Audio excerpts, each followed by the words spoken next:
to Syrian Democratic Forces on the ground.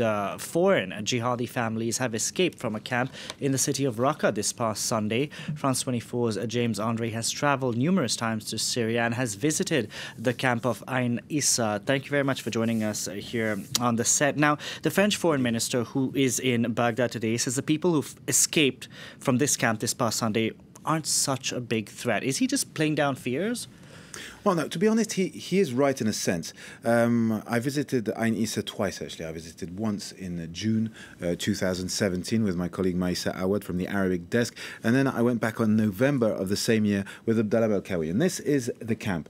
It is a refugee camp, and part of this camp, when you enter, to the left, there's like this little house that you can see here, in which are housed families of foreign fighters, foreign jihadists who are in Syria.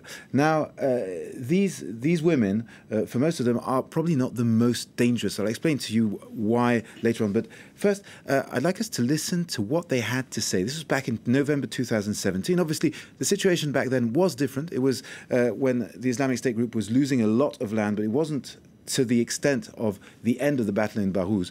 And these are these women who had fled the caliphate, but could still at that stage have potentially stayed inside. This is what they had to say.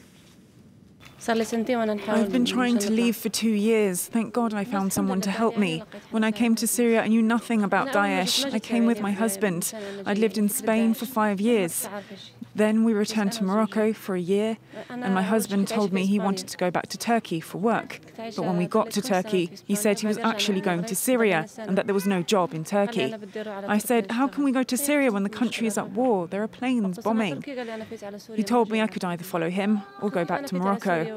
I said, okay, I'll go home, but I'm taking the kids with me. He replied, no, you leave them with me. I'm taking the kids to Syria.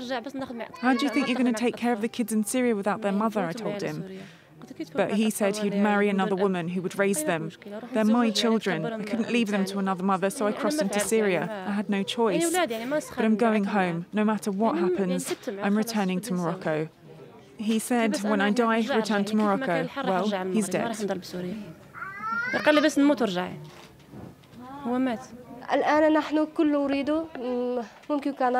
Today, what we want is to go to Canada, Japan, Germany or Holland, but not Turkestan, not China. We don't want to return to China. There's a lot of injustice there, even against children. You can look it up on the internet. All governments know about the discrimination there. Countries like Holland, Japan, Germany or Canada, they can help us.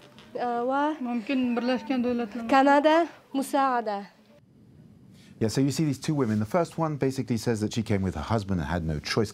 The second one is from the Uyghur community. It is a Chinese woman, and obviously she came now with her husband to open a Chinese restaurant, and she explained to us off camera that her husband was asked to fight, refused, and got killed by the Islamic State group. But these people, I would say, were probably not the most radicalized of what the Kurdish were facing.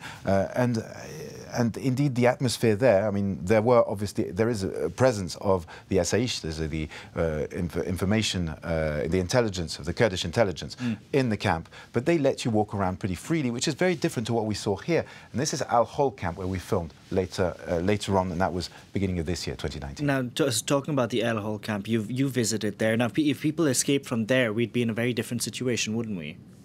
Yeah, indeed, if you take a map of where these camps are placed, now let me show you on this map. There we are. We have Ain Issa. Ain Issa is here. Ain Issa was the very first place where the Kurds took in civilians fleeing the fighting, because Raqqa is right here, just south from Ain Issa camp. So that was if you like, the natural movement was up north at that moment.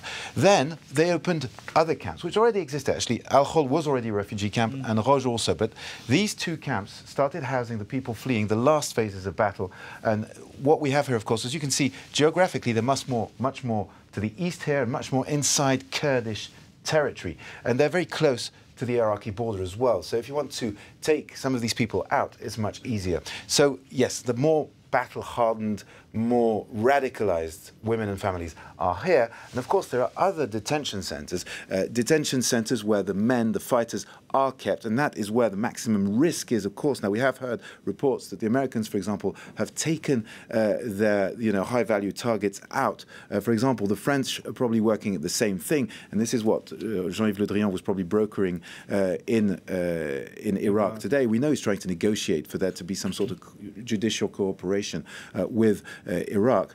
But indeed, it's a different public here, and I can tell you that when we visited that camp and we filmed these women inside our whole camp, it was much more tense. So yes, a few French people have fled, according to some reports, from Ain Issa. 800 people in all. 2/3 of the people being kept in that camp, I mean, foreign jihadi families, were children anyway, under 12. So we're talking a few women. Some of them rejoined the Islamic State. That's what is being said. Others went for Turkey, where there is an accord which sends them straight back to France. This is what they wanted, if you're talking about the French women. James, thank you very much for that, James Andre there. And that's where we leave it. Thank you very much for watching.